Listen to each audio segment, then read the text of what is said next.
Hi guys, it's Casey, and today we're going to talk about my June TBR.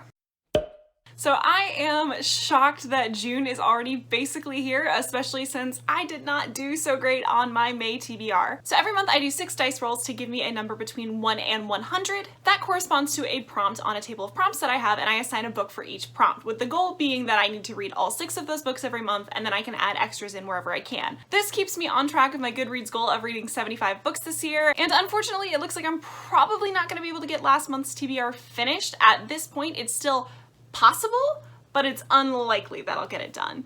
I'm not exactly sure which ones will or will not get finished because I'm kind of hopping around between a bunch of books. I'm just not sure what I'm feeling like reading, and I am struggling a little bit here at the end of May. But because of that, I want to make sure I get some interesting picks and maybe some shorter picks to kind of get me back in gear for June. So let's go ahead and start the rolls.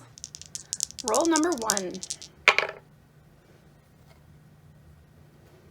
34. So roll number 1 was a 34, which is a new release. And for that, I've decided to pick the Anthropocene Reviewed by John Green. So I know I've technically started this a little bit, but we're still gonna count it and officially put it on June's TBR.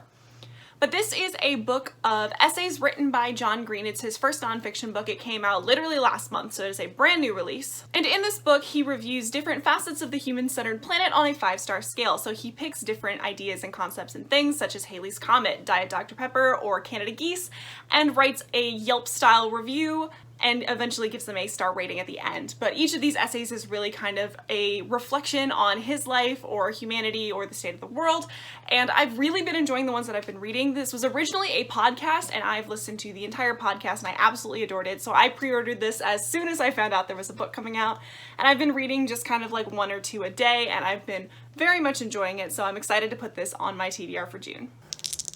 Roll number 2. 15.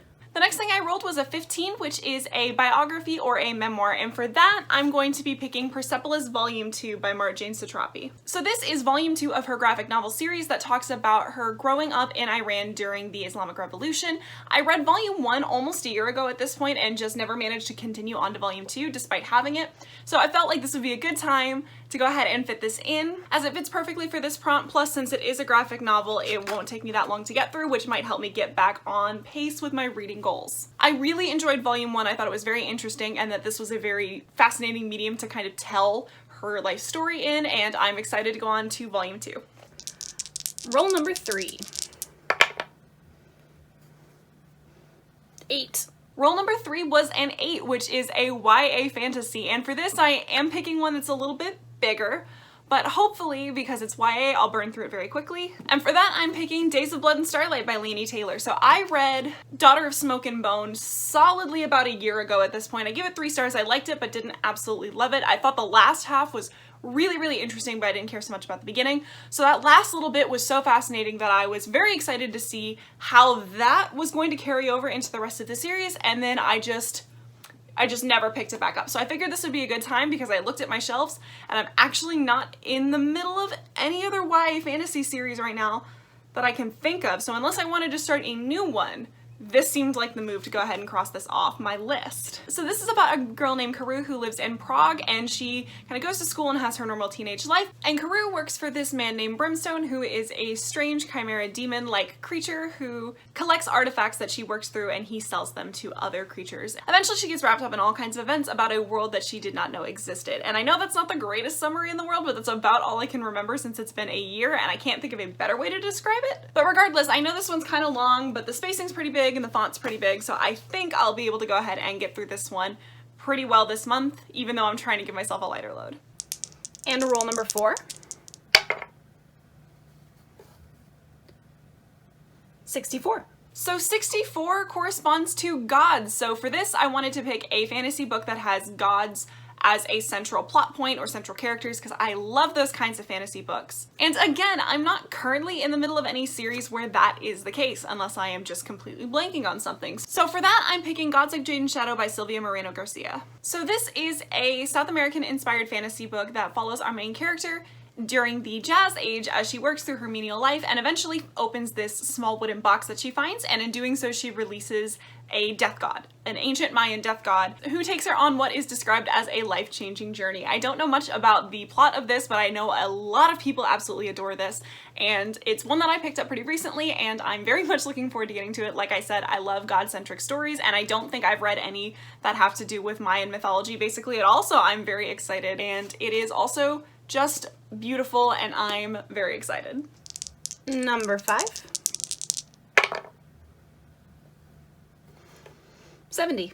Next is 70, which stands for a weird book. And so this is a super broad category. It just is any book that I've heard described as super weird or strange. And for that, this month, I will be picking Annihilation by Jeff Vandermeer. So this is a sci-fi book that I've heard described as weird by most people. I know this has some sort of like plant biohazard horror kind of element to it, but basically it is about this area called Area X, and the people who go on scientific expeditions into Area X never return, or they die tragically shortly after. So this, I think, follows a team of scientists as they go in on another expedition into this area. And I know that this book is incredibly strange and weird, and I'm just so curious to see what it's all about. I also picked this one up pretty recently, so I'm excited to get to it. I'm hoping if I put a bunch of short books on this TBR, I'll feel like I'm accomplishing a lot more, which might get me back into reading, and also I might have time to read things that I just am really in the mood for, so that's the goal. And the final roll, roll number 6. 88.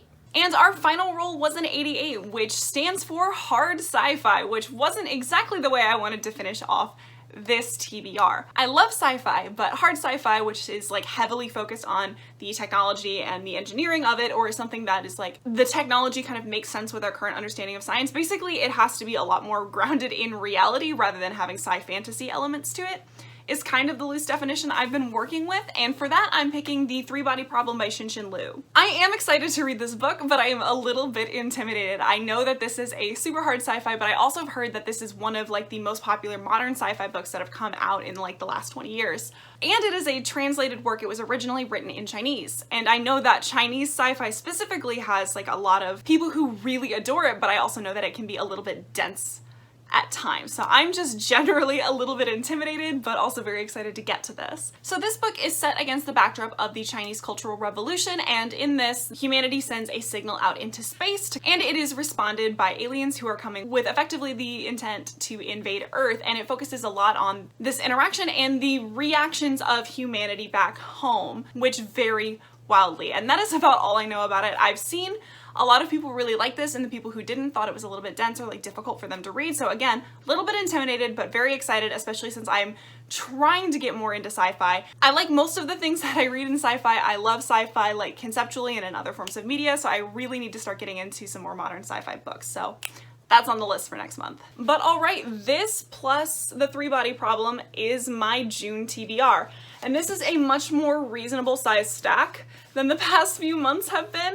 So hopefully I actually managed to finish this one. Plus, if I do get a lot of these finished, maybe I'll have some room to go back and finish some ones from previous months that I really wanted to, or to just fit in some books that I've been really excited about but haven't been able to make it onto any of these prompts. So hopefully this can fix the 2-month reading slump that I've been in, because I am straight up not having a good time. But I think that's all I've got for you guys today. If you want to keep up with what I'm reading, I have a link to my Goodreads down in the description below. But other than that, I'll see you guys next time.